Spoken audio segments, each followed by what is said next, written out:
asal mula sebutan Katuranggan. Katuranggan perkutut. Nah, jadi kalau yang perkutut mustika yang peksi itu putihnya seperti putih tapi agak kekuningan, tapi arahnya ke putih dan energinya juga kewibawaan sama. Itu kalau di zaman dulu itu peliharaannya ratu. Di kerajaan dulu itu peliharaannya ratu.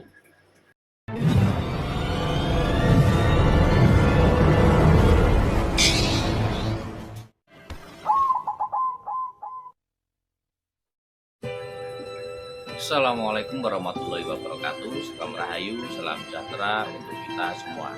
Baik kawan, selamat datang dan selamat berjumpa kembali di Wajib Tukreng yang selalu mengajak sinau bareng.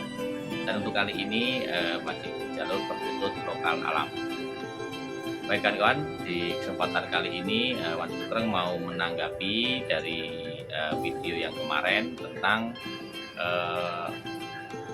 asal mula sebutan Katuranggan perkutut. Nah, ini dari Mbah dulu ya, ini dari Mbah dulu itu kalau di zaman dulu itu perkutut, nama-nama Katuranggan perkutut. Nah, kalau di zaman pertama, dari zaman dulu perkutut itu, dari zaman dulu kan sudah ada yang namanya perkutut itu dari legenda Joko Mangu.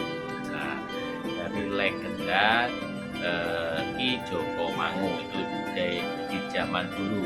Nah, itu untuk keseni kalau di zaman dulu itu kan Katuranggan itu kan ada yang namanya, kalau yang awal ya, kalau yang awalnya dulu belum seperti sekarang. Kalau sekarang kan sudah banyak sekali Katuranggan. Ini yang saya sebutkan di sini itu Katuranggan yang di zaman dulu. Di zaman dulu itu perkutut Katuranggan itu kan hanya Rojowono, perkutut putih, terus perkutut yang dinamakan Songgo Ratu atau Songkok Ratu, itu di zaman dulu namanya Songkok Ratu. Terus ada Rajek Besi, terus ada perkutut Jogoboyo, terus ada perkutut Gedong Mengo, Gedong Minep atau perkutut Durgong Wuwuh.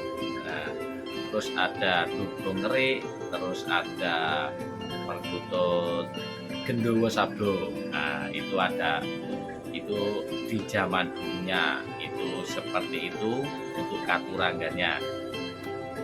Jadi di sini mau saya sebutkan untuk Katuranggan di zaman dulu ya, di zaman dulu itu kenapa kok dinamakan Katuranggan, nama-nama yang saya sebutkan tadi itu. Kalau di zaman dulu itu di leluhur dulu itu kan di samping ada legenda Ki Joko Mangu, itu ada lagi itu di nama-nama itu dikasih nama sesuai dengan energinya atau sesuai dengan tugasnya. Kok tugas? Ya, karena nama-nama yang nanti saya sebutkan ini itu berkaitan dengan seperti halnya lingkup kerajaan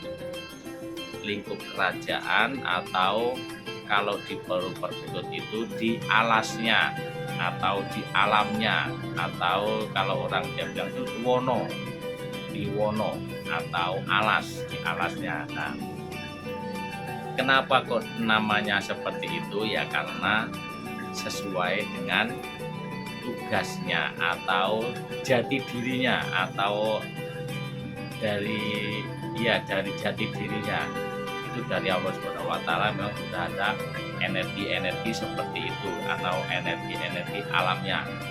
Nah, jadi apa saja? Nah, di zaman dulu itu kan yang namanya burung perkutut itu yang kasta tinggi. Yang kasta tinggi ini saya sebutkan dari yang kasta tinggi ya. Ini bahkan di lingkup kerajaan, atau itu kalau di zaman dulu kan adanya sistem apa kerajaan raja. Nah, kalau ini di perkutut itu makanya dikasih nama ada bau-bau kerajaan. Nah, seperti halnya pertama Katuranggan Rajawana atau artinya rajanya hutan. Nah, ini untuk di alamnya. Perkutut itu namanya dari zaman dulu itu pertama kali namanya itu Rajawana. Rajawana itu dengan energi yang luar biasa, kasta tinggi atau namanya itu raja hutan. Itu dengan ciri-ciri apa? Kalau di zaman dulu awal dulu itu kata Mbah Dulu itu ciri-cirinya sisik menyilang kanan kiri, tidak putus, dan warnanya mengkilap. Terus ada belahan banyu mili nyampe ke bawah. Nah, itu tembusannya. Dan burungnya ini untuk energinya itu sangat kuat, dan untuk dibilangnya jarang turun ke tanah, adanya di tempat tinggi atau di tempat-tempat yang sakral atau tempat-tempat punden. Nah, yaitu yang namanya perkutut punden, bisa masuk perkutut punden. Dan burungnya itu jarang turun ke tanah, dan biasanya itu tidak nyari makan sendiri, ada yang ngasih makan untuk di alamnya. Jadi burungnya itu ya, kalau raja gimana ya, kalau raja ya hanya itulah punya anak buah ya. Kalau sekarang ada yang bilangnya itu perkutut lurah. Nah, kalau sekarang itu perkutut lurah ini saya mau mencapaikan yang di zaman dulu yang saya dengar, yang saya tangkap aja ya kawan-kawan. Jadi kalau ada yang perkutut lurah atau perkutut Rajawana itu beda ya, monggo mboten napa-napa, tidak apa-apa. Mungkin beda-beda untuk dapat ilmunya. Jadi kalau yang saya dengar, saya dapatkan itu entah itu ciri-cirinya sama atau bagaimana ya, monggo ini hanya di zaman dulu. Kalau yang kasta tinggi itu Rajawana, ciri-ciri yang paling utama itu energinya kewibawaan. Kewibawaannya apa? Ciri-cirinya ya seperti perkutut lurah, ditakutin sama burung yang lain, ditakutin oleh burung-burung yang lain. Nah, itu untuk Rajawana. Dan ada lagi namanya perkutut Sangga Ratu, atau kalau dulu awalnya namanya Songkok Ratu, dengan ciri-ciri bulu terbalik di atas, hanya satu helai warna putih. Dan ada yang bilangnya tidak putih juga masuk Katuranggan Sangga Ratu atau Songkok Ratu. Yang penting ada bulu satu terbalik, dan itu bisa muncul dan kadang tidak muncul. Nah, jangan salah, kadang muncul, kadang tidak muncul. Suatu saat bisa muncul naiknya, dan suatu saat tidak muncul atau seperti burung yang lain. Dan suatu saat kalau energinya atau memunculkan, naik lagi ke atas dengan posisi terbalik. Itu atau kata Mbah Dulu itu. Dan warnanya juga putih, dan tidak putih juga masuk Katuranggan Sangga Ratu. Kalau yang berdiri terus itu dipertanyakan apakah itu benar atau dulu mau copot. Nah, itu hati-hati, ini ngomongin yang dulu itu Sangga Ratu. Dan energinya itu energi seperti halnya perkutut Rajawana juga, berwibawa, tapi masih tunduk sama si Rajawana. Nah, itu namanya Sangga Ratu. Dan ada lagi namanya perkutut putih atau mustikaning peksi atau mustikaning peksi, itu perkutut yang warnanya putih. Nah, putihnya itu putih tidak ada lurik, tapi putihnya tidak putih seperti sekarang. Putihnya putih perkutut warna, atau perkutut warna itu putihnya putih bersih. Kalau yang perkutut mustika peksi itu putihnya seperti putih tapi agak kekuningan, tapi arahnya ke putih, dan energinya juga kewibawaan sama. Itu kalau di zaman dulu itu peliharaannya ratu, kerajaan dulu itu peliharaannya ratu. Nah itu ya untuk kawan-kawan, dan atau peliharaan raja. Nah terus ada lagi yang namanya perkutut Rajapesi. Nah ini Rajapesi dengan ciri-ciri ya seperti yang kemarin, yang ada kaki nyilang kanan kiri dan mutus satu. Karena apa? Ya karena mutus satu itu untuk filosofi atau untuk energinya itu penjagaan. Jadi kenapa kok mutus satu? Karena itu untuk simbol pintu gerbang.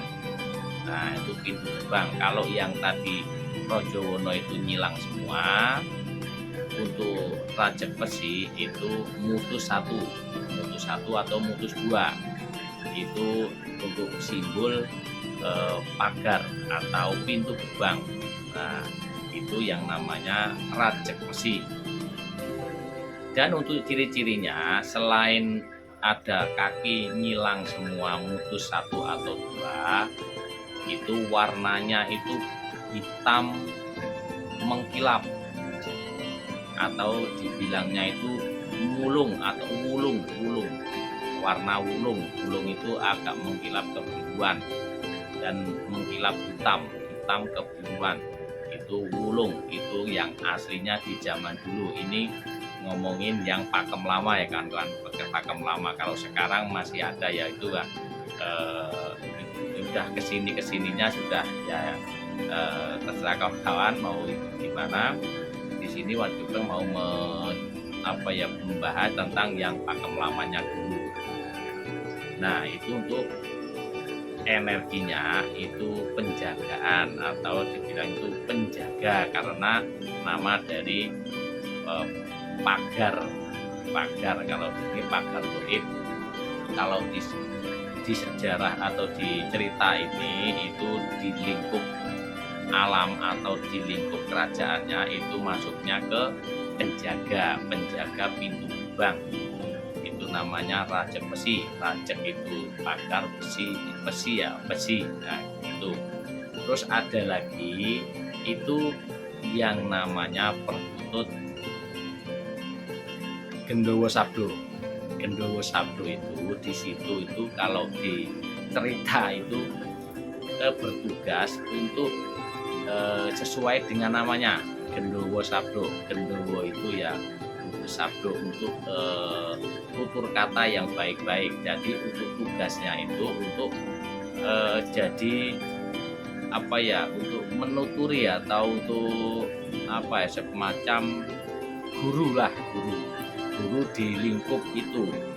Kalau saya seumpama itu di kerajaan itu kan ada raja, ada ratu, ada penggawa yang lain, terus ada yang namanya yang suka ngasih pitutur atau penasehat. Nah karena kurang lebihnya penasehat. Nah itu yang dinamakan itu Gendowo Sabdo. Karena apa? Untuk ucapannya itu yang baik-baik, untuk tentang ucapan tentang baik-baik. Nggak jauh beda dengan namanya itu perkutut tombak cucuan, juga hampir sama. Tapi yang di sini yang disebutkan itu Gendowo Sabdo, tentang ucapan yang baik-baik. Dan ini ada lagi yang bertugas di luar kerajaan atau di luar lingkup yang tadi. Itu ada namanya Katuranggan, Gedong Mengo, Gedong Minep, dan Durgongwuh. Dan untuk yang satu lagi itu perkutut Durgongeri. Nah Durgongeri itu tugasnya apa? Nah, di sana di zaman dulu itu tugasnya kalau yang nama gedong mengo. Nah, namanya itu bertugas untuk mengasih tahu rakyat-rakyatnya atau yang di lingkup itu untuk supaya lekas bersiap-siap mencari rezeki atau berladang, bersawah atau kemana atau berdagang atau yang lain-lain. Intinya bersiap-siap untuk menjemput rezeki. Itu gedung mengo. Kalau terus dilanjut ke gedung minep. Nah, gedung minep itu untuk bersiap-siap pulang dari bekerja, entah itu di ladang ataukah di mana, yang intinya untuk mengasih tanda itu sudah saatnya pulang. Nah, itu namanya gedung minep itu. Terus yang namanya ada lagi yang namanya durgonguwuh. Nah, durgonguwuh itu tugasnya apa? Nah, tugasnya itu untuk mengasih tanda kalau ada mara bahaya yang mau datang. Mengasih tanda kalau ada bahaya atau ada kebaikan atau keburukan atau mau kejadian istilahnya apa ya, mau kejadian seperti mau bencana alam ataukah apa. Nah, itu yang ngasih tanda tugasnya si burung perkutut Katurangan durgonguwuh. Nah, itu makanya itu kalau sekarang kan dipercaya durgonguwuh itu tanda tidak baik karena bunyinya di tengah malam. Ya, karena kalau di lingkup cerita itu ditugaskan untuk mengasih tanda barang atau tanda alam yang tidak baik, atau ada serangan dari luar, ataukah ada musibah atau bencana alam, pokoknya yang nggak baik-baik. Nah, terus ada lagi namanya durgongre. Nah, durgongre itu tugasnya apa? Durgongre itu tugasnya mengasih tanda kalau ada sesuatu entah itu baik atau buruk itu di setiap saat, entah itu di sore hari, di sebelum jam 12 ataukah di malam hari atau siang hari, dan itu bunyi terus. Nah, itu ngasih tanda itu ya kalau yang begitu makanya dibilangnya burung ini tidak baik dipelihara, karena burungnya itu setiap saat ngasih tanda burung. Jadi kalau orang bilangnya kalau sekarang itu burungnya itu comel jadi berisik, jadi apa-apa dikasih tahu, apa-apa ngasih tahu. Nah, itu ibaratkan ngasih tanda ini ya, ini burung ini belum tentu ada kebenaran, tetap ngasih tahu. Jadi itu burungnya itu apa ya namanya, tidak ada pendirian atau bagaimana, kurang lebihnya begitu. Itu memang sudah dari sananya itu ceritanya seperti itu. Nah, itu untuk kenapa nama Katurangan itu seperti itu. Nah, itu dari di zaman leluhur dulu ngasih tandanya seperti itu. Terus ada lagi yang namanya perkutut Bromo ya, Bromo Labugeni. Nah, di zaman dulu memang sudah ada yang namanya perkutut Bromo Labugeni. Nah, itu tugasnya apa? Nah, kalau Bromo Labugeni itu karena itu bersifat energinya panas, jadi itu di situ itu penyerang atau itu burung yang apa ya dinamakan itu memang untuk burung ini memang kalau di zaman dulu kalau yang nggak baik ya, yang musuh lah, ibaratkan musuhnya, makanya tidak baik dipelihara. Itu karena energinya panas, dengan ciri-ciri burungnya itu agak kemerahan seperti bara api, tapi kemerahan tidak merata.